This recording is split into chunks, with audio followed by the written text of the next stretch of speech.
নমস্কার বন্ধুরা, কেমন আছেন সবাই? আশা করি অনেক ভালো আছো। আমি অনেক ভালো আছি। ত্রিপুরার ছোট্ট একটা গ্রাম থেকে আমি পঞ্চমী। তো বন্ধুরা, এই ভিডিওটা আমি 15 দিন আগেই হবে করে রেখেছিলাম, কিন্তু সময় করতে পারছি না তোমাদের সাথে শেয়ার করতে। তো আজ সময় পেলাম, তো তোমাদের সাথে শেয়ার করছি। তো যাই হোক বন্ধুরা, এখন আমি বর্তমানে বাপের বাড়ি আছি। আর বাপের বাড়ি দেখো, অনেক সুন্দর সুন্দর পেয়ারা ধরেছে গাছের মধ্যে, অনেকগুলো কিন্তু পেয়ারা ধরেছে। তো সেখান থেকে আমি কিন্তু পেয়ারাটা পেরে নিচ্ছি, পেয়ারাগুলো আর কি। তো তোমাদেরকে মানে সমস্ত কিছু দেখাচ্ছি আর কি। তো আজকে বাপের বাড়ি কী কী আছে বা আমি কীভাবে দিনটা কাটালাম, মানে ওইটাই বলতে পারো, তোমাদের সাথে শেয়ার করছি। তো দেখো, ছোটো মোটো গাছ, আর গাছের মধ্যে কিন্তু অনেক পেয়ারা ধরে রয়েছে। তো আমি এখান থেকে কিন্তু অনেকগুলো পেয়ারা পেরে নিয়েছি। আর এই রকম পেয়ারা পেকে গেলে কিন্তু আমার খেতে ভীষণ ভালো লাগে। তোমাদের কাদের কাদের এরকম ভালো লাগে অবশ্যই কিন্তু কমেন্টে জানিও। তারপর দেখো বন্ধুরা, এই যে পেয়ারার মধ্যে এরকম হয়ে গেছে, মানে ভিতরটা আর কি নষ্ট হয়ে যাচ্ছে, উপরটাও নষ্ট হয়ে যাচ্ছে। তো এরকম কেন হয় তোমাদের যদি জানা থাকে প্লিজ আমাকে জানিও। তারপর দেখো, এখান থেকে একটা পেয়ারা আমি ভালোভাবে ধুয়ে নিচ্ছি, আর এখন আমি পেয়ারা খাচ্ছি, আর খেতে কিন্তু ভীষণই টেস্ট। ও তারপর এই পেয়ারা খেয়ে খেয়ে তোমাদেরকে সমস্ত কিছু দেখাবো। এখানে দেখো, যে গাছ থেকে এখন আমি পেয়ারা পেরেছি, এই গাছের কিন্তু মধ্যে কিন্তু ফুল আছে, মানে এদিকে পেয়ারা বড় হচ্ছে, এদিকে ফুল চলে আসছে। তারপর যাই হোক, এখানে দেখো একটা তোমাদেরকে জলপাই গাছ দেখাচ্ছি। এই গাছে কিন্তু অনেকগুলো জলপাই ধরেছে, কি বলবো, অনেকগুলো তো পড়ে গিয়েছে গাছের তলে। এই দেখো, এরকম ছোট ছোট অবস্থা অনেক পড়েছে।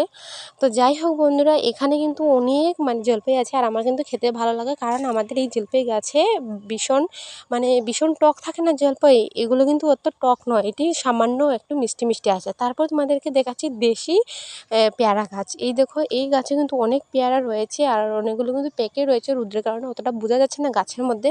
তো যাই হোক, নিচে পড়েছিল, আমি তোমাদেরকে সেটাই দেখাচ্ছি। এখানে দেখো, পেয়ারাটা কিন্তু বাদুড়ে খেয়ে নিয়েছে। তো এই পেয়ারাটা তো আর খাওয়া যাবে না, সে কারণে তোমাদেরকে এটা দেখাচ্ছি। আমি একটা জিনিস, দেখতে থাকো। তো এই পেয়ারাটা আর কি আমি এখন ভেঙে দেখাবো, এই পেয়ারাটার ভিতরে কীরকম রং থাকে।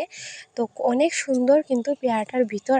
আর আমি যে আগে প্রথমে যে বড় পেয়ারা দেখেছিলাম, ওই পেয়ারার ভিতরে কিন্তু এইরকমভাবে পেকে গেলে ওই রকম কালার হয়ে যায়, অনেক ভালো লাগে। কিন্তু যখন একটু একটু পাকা শুরু হয়, তখন কিন্তু ওই রকম কালার আসে না, তখন সাদা কালারেই থাকে।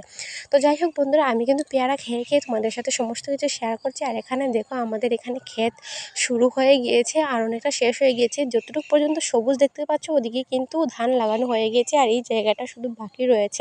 এই জায়গাটায় কিন্তু ধান লাগানো হয়ে যাবে। আর অনেক সুন্দর লাগে কিন্তু যখন ধান হয়ে যায়, অনেক বেশি ভালো লাগে।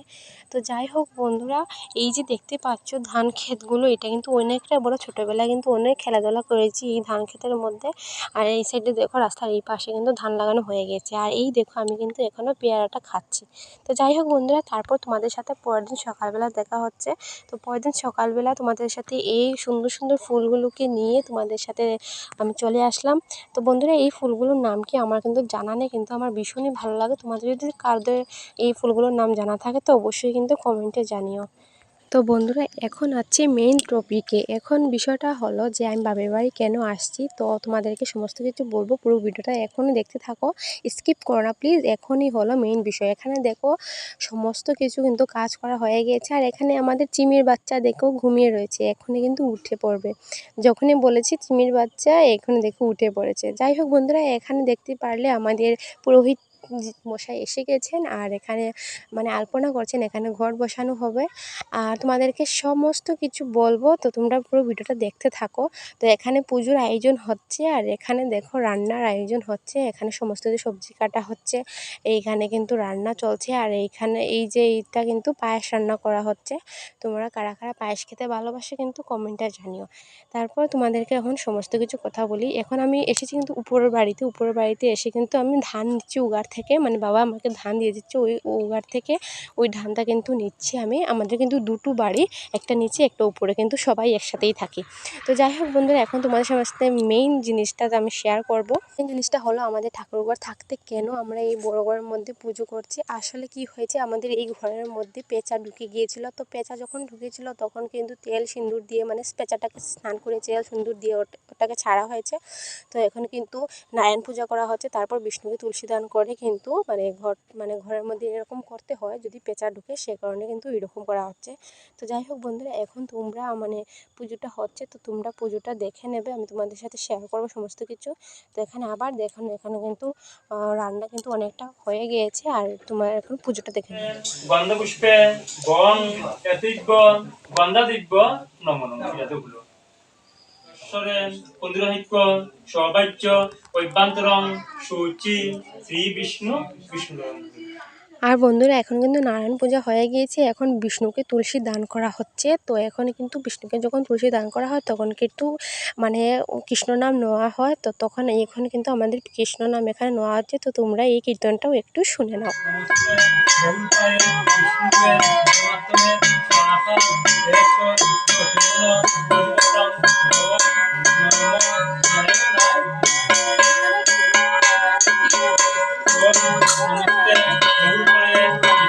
এখানে কীর্তন শুনে নিয়েছো, আর আমার তিন্নিমা দেখো এখন কাশি বাজাচ্ছে, তোমরা এটা একবার দেখে নাও।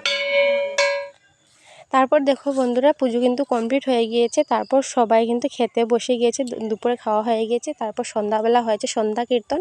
আর ভিডিওটা কিন্তু এই পর্যন্ত ছিল, কিন্তু অনেক লোক এসেছিল, যখন আমি ভিডিও করেছিলাম তখন ছিল না, তার কারণে দেখাতে পাইনি। তো তোমাদের কাছে ভিডিও কেমন লেগেছে অবশ্যই কমেন্টে জানিয়ে, ভালো লাগলে লাইক কমেন্ট শেয়ার করতে ভুলো না। দেখা হচ্ছে পরে ভিডিওতে, ততক্ষণের জন্য বাই, টাটা।